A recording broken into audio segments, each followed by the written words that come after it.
than 500 orphanages dot the northern Thailand countryside in the Chiang Mai province.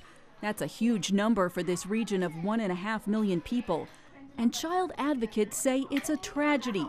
Thousands of kids growing up without a parent, separated from their culture. Many orphanages are loving places, like Agape Home, which serves kids who have or may have HIV or AIDS.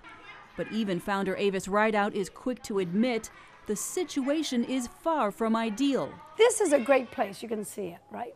It's a home, but it's not a home. It's a family, but it's not a family. And if I had a choice today, I would not bring in anybody. Tim Daniel manages Orphans Promise in Asia and says it's heartbreaking to see kids who have family living in institutions. In orphanages in Thailand especially, you'll find many children who do have one or both parents. Families in communities like this often find orphanages to be a big temptation, especially if they're raising a sister's child or a daughter's child. That's because the orphanage will care for a child at no cost, and life here is often very hard. If an orphanage offers to provide free care, free shelter, free food, free clothing, free education, that's going to really help to alleviate the financial pressures on the family. Government officials like Kun Rasa Khan say orphanages should be a last resort for Thai families. And she's especially concerned that many operations tolerate abuse, especially those not registered with the government. So the places that don't register, you don't know what's going on there. No. In recent years, UNICEF and USAID have documented what happens to kids who grow up in institutions. They found delays in mental and physical development, children more at risk for health problems and abuse, and who struggle as adults to re-enter society. Bottom line, kids suffer when they don't have an adult who loves and cares for them permanently. The caregivers there are sometimes there for short periods of time. They come and they go. They're there because they're being paid to be there. They may love the children, but they're paid to be there.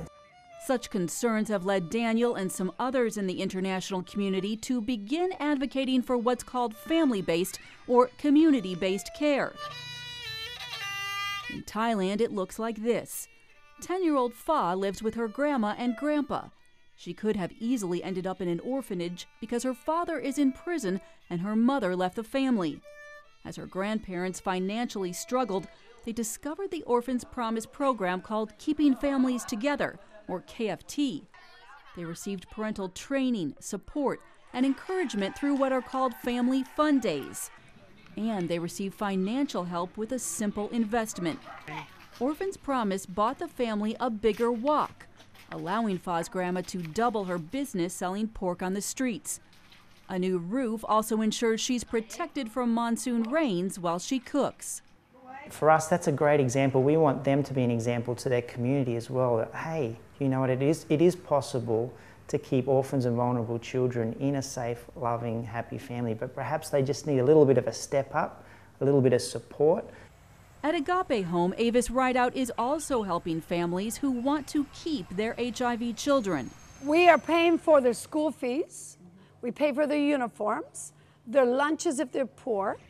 It's a no-brainer for Rideout, who says all her children would prefer to be with family. If you had asked every one of my kids today, where would they rather be? In the village with a relative?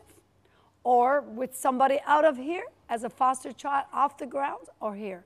They would choose to be in the Thai culture.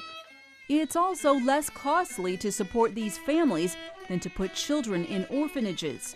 And advocates of family-based care believe these kids will grow up much more secure and with a better chance of finding their way in life as adults.